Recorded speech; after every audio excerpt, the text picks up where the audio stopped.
আরো একটা মাছ চলে এসেছে, পোমা মাছ। মাছ চলে এসেছে আরেকটাই এবং আরো একটা চলে এলো। আর আমরা কিন্তু রিফাত ভাইয়ের অর্ডার নিয়ে খুব চিন্তিত আছি। হ্যাঁ হ্যাঁ, রিফাত ভাইয়ের অর্ডার নিয়ে চিন্তিত আছি, কারণ তাকে মাছ দিতে পারে কিনা। তো যেহেতু শেষ মুহূর্তে আমরা মাছ পাচ্ছি, ট্রাই করা হচ্ছে যে কোনো ভাবে রিফাত ভাইকে সাপ্লাইটা দেওয়া হবে।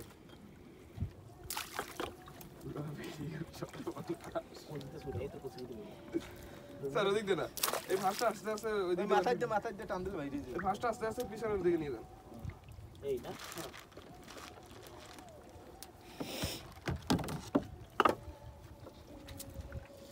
জালটা ফসল লোকুল জল মোটামুটি 5 কেজি মাছ বলছি ওই যে জায়গাটা মাছ ধরতে যাইতে ছাতাই বেঁচে গেছে। না পারি না।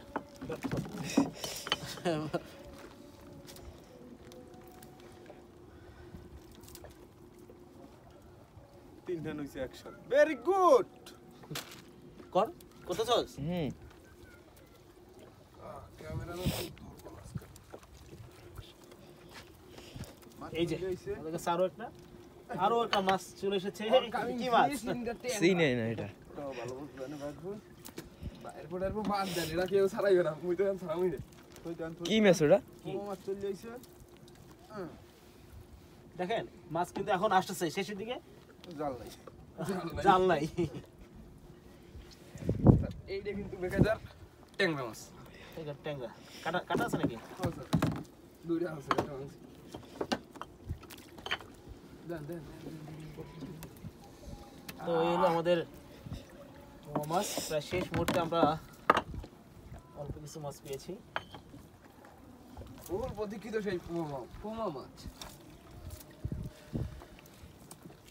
এটার কিন্তু বাজারে খুবই ডিমান্ড রয়েছে। আর শীতকালীন খুব একটি ভালো সুস্বাদু খাবার। তো আমরা প্রায় শেষ মানে কি আমাদের শেষের দিকে জাল টানা। তো শেষ মুহূর্তে কিন্তু আরো একটি মাছ চলে এসেছে। দেখেন শেষ এদিকে দেন, আমার বাইরে দেখবে না। এই যে আরেকটা মাছ চলে এসেছে, উনি কিন্তু ওদিকে ফেলাইছে। আলহামদুলিল্লাহ। আপনার মামলাই দিবি। এই যে দেখেন বড় একদম শেষ মুহূর্তে আমরা একটা পোমা মাছ পেয়েছি। দেখেন নদীর আরো ফ্রেশ একটা। এবং তাজা মাছ, আরো একটা মাছ চলে এসেছে শেষ মুহূর্তে। যাক, তো শেষ না, এখন অল্প কিছু জাল আছে। তাহলে এই হলো আমাদের আজকের মতো মাছ। দেখেন একবার ফ্রেশ নদী তাজা মাছ। এই মাছগুলো কিন্তু আপনার পরিবারের যে প্রোটিনের চাহিদাটা দৈনন্দিন, সেটা ইনশাল্লাহ পূরণ করবে। কারণ নদীর মাছটা কিন্তু একবারে ফ্রেশ, কোনো রকম কেমিক্যাল ছাড়া, কোনো রকম ফরমালিন ছাড়া, একবারে ন্যাচারাল। আপনারা আমাদের কাছ থেকে এরকম ফ্রেশ এবং তাজা মাছগুলো পেয়ে থাকবেন। শুধুমাত্র প্রি অর্ডার করতে হবে। মাছ বেসাইজ এটা হলো গেদু বাবু শেষ না, পেঁচাই কোথায় আর মরাই ছিল। 1 কেজি হবে। শেষ না, আমার কোথায় আমরা